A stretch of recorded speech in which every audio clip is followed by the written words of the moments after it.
మన గార్డెన్‌లోని పూల మొక్కలు, అలాగే కాయగూరలు, పళ్ళు ఇవన్నీ కూడా బాగా మనకి ఈల్డ్ ఇస్తుంటే చాలా హ్యాపీగా ఉంటుంది. అయితే మనం సరైన సమయంలో వాటికి మంచి ఫర్టిలైజర్స్ అవి ఇవ్వటం, అలాగే ఆర్గానిక్ పెస్టిసైడ్స్ అవి స్ప్రే చేస్తూ ఉండడం వల్ల మంచి ఈల్డ్ అయితే తీసుకోవచ్చు.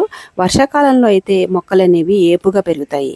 ఈ వర్షాకాలంలో ఈ వర్షపు నీటిని దాచిపెట్టుకొని కూడా చాలామంది వాటిని మళ్ళీ వినియోగించడానికి ప్రయత్నిస్తారు.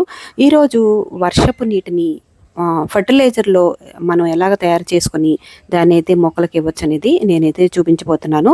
వీడియోని స్కిప్ చేయకుండా చూడండి. నేను కళ్యాణి. వెల్కమ్ టు మీతో చెప్పాలని. ఈ చామంతి మొక్కలు చూసారా? ఇదివరకు నేను సాప్లింగ్స్ పెట్టుకున్నాను. నా దగ్గర ఉన్న మొక్కలతోని ఈ మొక్కలవి తయారు చేసుకున్నాను. ఈ వర్షాలవి పడిన తర్వాత మొక్కలనేవి బాగా పెరుగుతున్నాయండి. ఈ బకెట్‌లో నేనేం చేశానంటే ఇంట్లో ఉండేటువంటి కిచెన్ వేస్ట్ అంటే కూరగాయ తొక్కలు, పళ్ళ తొక్కలు, ఉల్లిపాయ తొక్కలు ఇవన్నీ కూడా అంటే బంగాళాదుంప తొక్కలు ముఖ్యంగా తీసుకున్నాను.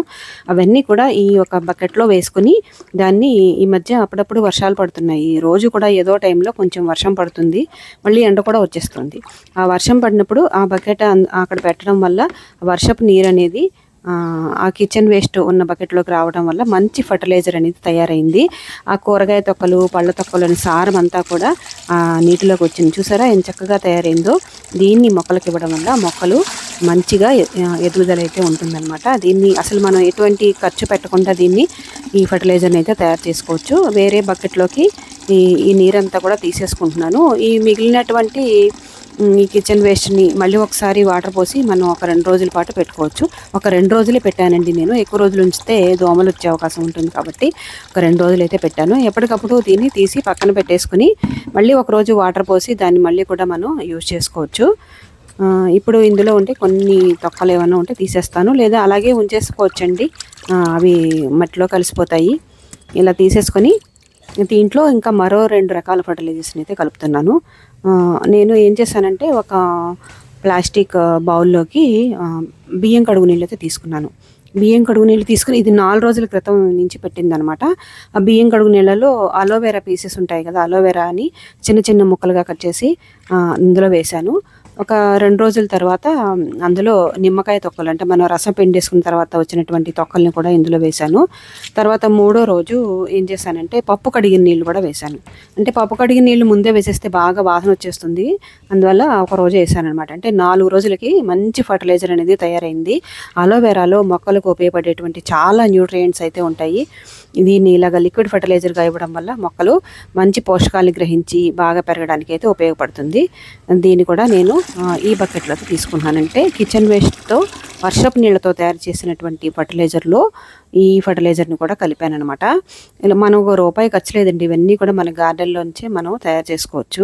దీన్ని మరింత ప్రభావవంతంగా తయారు చేయడం కోసం 6 రోజుల పాటు పొలియబెట్టినటువంటి మజ్జిగనైతే వేస్తున్నాను. 1 లీటరు పుల్లటి మజ్జిగనైతే వేస్తున్నాను. మనందరికీ తెలుసు పుల్లటి మజ్జిగ మన గార్డెన్లో ఎంత బాగా ఉపయోగపడుతుందో. పూత రావడానికి, నిలబడటానికి, ఇంకా కొన్ని రకాల తెగుళ్ళు నివారించడానికి కూడా పుల్లటి మజ్జిగ అయితే ఉపయోగపడుతుంది కదా. ఇప్పుడు ఇందులో కలిపేసిన తర్వాత దాదాపు ఒక 10 లీటర్స్ వాటర్ని అయితే పోస్తున్నాను. అంటే పుల్లటి మజ్జిగ డైరెక్ట్ చిక్కగా వేయకూడదు కాబట్టి దీన్ని డైల్యూట్ చేసి మొక్కలకు ఇవ్వాలి. ఇలా ఇవ్వడం వల్ల మంచి ఫర్టిలైజర్ అయితే తయారైంది. చూసారు కదా ఎంత చక్కగా. ఇందులో చాలా పోషకాలు అయితే ఉంటాయి. అసలు ఖర్చు లేదు. ఇంట్లో ఉండే వాటితోనే ఇదైతే తయారు చేసుకున్నాం. ప్రతి వారము కూడా మనం ఇలాంటి ఫర్టిలైజర్ని తయారు చేసి మొక్కలకైతే ఇవ్వచ్చు. ఈ వర్షాకాలంలో అంటే వర్షాలు పడుతున్నప్పుడు ఇది ఇవ్వడం వల్ల ఉపయోగం ఉండదు. కొంచెం ఎండొచ్చిన రోజు మనం దీన్ని ఇచ్చుకోవచ్చు అనమాట. నా గార్డెన్లోని ఈ చామంతి మొక్కలకైతే ముందు ఈ ఫర్టిలైజర్ని అయితే ఇస్తున్నాను. మీకు అప్డేట్స్ అయితే ఇస్తానని చెప్పాను కదా, ఈ రకంగా పెరుగుతున్నాయి అనమాట. పూల మొక్కలన్నిటికీ కూడా ఇస్తానన్నమాట. పూల మొక్కలకు కూడా మనం రెగ్యులర్గా ఏదో ఒక లిక్విడ్ ఫర్టిలైజర్ని అప్పుడప్పుడు ఇస్తూ ఉంటే పూలు అనేవి బాగా పూస్తుంటాయి. అలాగే కాయగూరలు, పళ్ళ మొక్కలు అన్నిటికీ కూడా ఇవ్వచ్చు. జామకాయలు అయితే చక్కగా రెడీ అవుతున్నాయి అనమాట. ఈ ఫర్టిలైజర్ని అయితే ఇస్తున్నాను. తగు మోతాదులోనే ఇవ్వాలి. మరీ ఎక్కువ ఇస్తే అవన్నీ కిందకి వెళ్ళిపోతాయి, వేస్ట్ అయిపోతుంది. కాబట్టి ఇలాగ క్యాబేజీ పెట్టుకున్నానండి. చూసారు కదండి ఈరోజు నా గార్డెన్లోని మొక్కలకు ఎలాంటి ఎఫెక్టివ్ ఫర్టిలైజర్ని అయితే ఇచ్చాను. వీడియోని తప్పకుండా లైక్ చేయండి. అలాగే మన ఛానల్కి సబ్స్క్రైబ్ చేయండి. Thank you for watching.